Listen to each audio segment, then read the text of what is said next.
Atos 16, aqui no livro de Atos 16, vamos começar no versículo 25, e diz assim: e perto da meia-noite, Paulo e Silas oravam e cantavam hinos a Deus, e os outros presos os escutavam, e de repente sobreveio um tão grande terremoto, que os alicerces do cárcere se moveram, e logo se abriram todas as portas, e foram soltas as prisões de todos.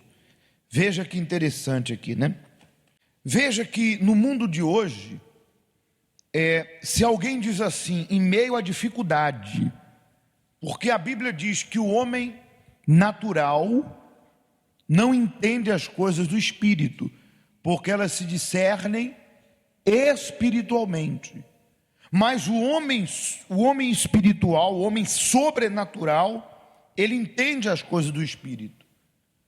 Ou seja, a pessoa que passa por qualquer tipo de luta, ela entende o que está escrito lá em Efésios 6 ou 5, se não me falha a memória, capítulo 6 ou 5, que diz que a nossa luta não é contra a carne, não é contra o sangue, mas sim contra as forças espirituais do mal, principados, potestades e dominadores.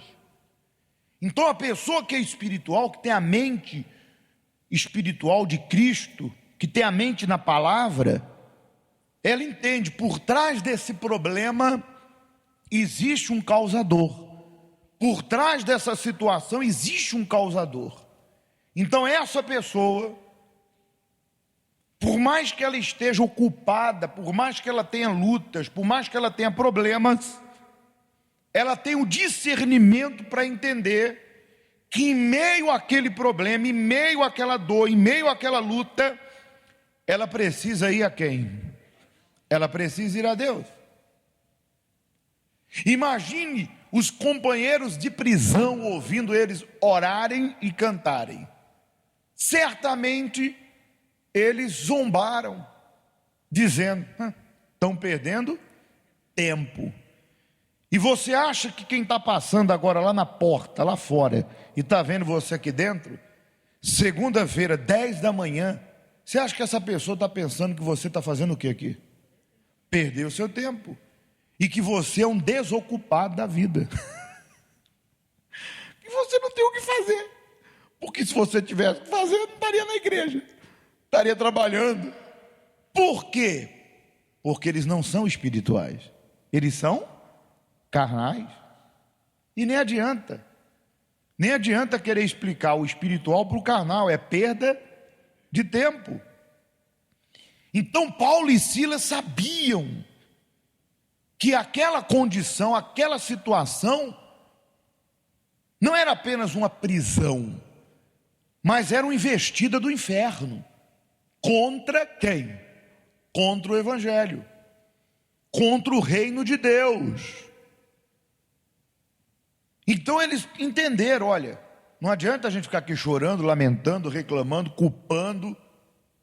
Vamos orar, vamos louvar, vamos a Deus. Porque se tem alguém que pode abrir uma porta, sacudir isso aqui, é Deus. E é assim que pensa aqueles que são da fé, que têm a mente de Cristo, que são espirituais, o homem espiritual, sobrenatural. A pessoa entende o seguinte: estou cheia de problema, estou ocupada, mas eu tenho que tirar um tempo para ir lá falar com Deus. Eu tenho que tirar um tempo para ir lá no altar, fazer uma prova com Deus, um voto com Deus. Não foi ele que disse: provai e vede? Eu tenho que tirar um tempo para abrir meu jejum. Eu tenho que tirar um tempo para clamar. Eu tenho que tirar um tempo para ouvir a voz de Deus. Então a pessoa, ela discerne. E aquele que é carnal, simplesmente se apoia na força do braço. Pensa que se não trabalhar não vai conseguir, que quando tiver tempo, como se o tempo fosse dos outros, não dela, ela vai à igreja. Certamente Se você está passando por uma situação difícil, ou passando por algum problema, em qualquer área, e você diz assim: eu vou lá na igreja. Aqueles que estão à sua volta, desesperados, preocupados, ansiosos, vão dizer assim: eu não acredito que no meio de tanta coisa para resolver, você vai lá na igreja. Vai outro dia, vai depois, agora não é hora. Ué, olha só. Agora não é hora. Ué, e é hora de quê? Quer dizer que para tudo há tempo, né? Há tempo de eu me preocupar, de eu reclamar, de eu lamentar, de eu ficar fuçando as redes sociais para ver a vida dos outros. Tem gente que é xereta, é ou não é? Por isso que eu já bloqueio. Já bloqueio rapidinho. Começou a xeretar, eu já pumba. Né, pastor? Já bloqueio um monte. Tem gente que tem tempo para tudo. Aí quando fala, ó, vamos buscar Deus, ela fala o quê? Eu não acredito que você vai lá na igreja agora. Tanta coisa para ver. Então, gente, não adianta. Quem é espiritual entende que não importa o que você está vivendo, tu está preso dentro da grade, cheio, rodeado de problema. Você tem que ter um tempo para ir a quem? A Deus. Para falar com Deus, para fazer um voto, para plantar, para orar. Tu tem que ter. Porque se você tiver, Deus vai te honrar. Imagine a cara daqueles que nem sabiam o que estava acontecendo, mas alguma coisa eles entenderam que a oração de Paulo e Silas sacudiu. E é isso que nós vamos pedir agora a Deus. Tua vida está parada, nada acontece. O hoje é uma repetição do ontem. Tem que mudar, tem que sacudir. Tem que acontecer novidades, coisas novas. Tu vai pedir a Deus: eu quero boas novas, eu quero boas novas, Deus.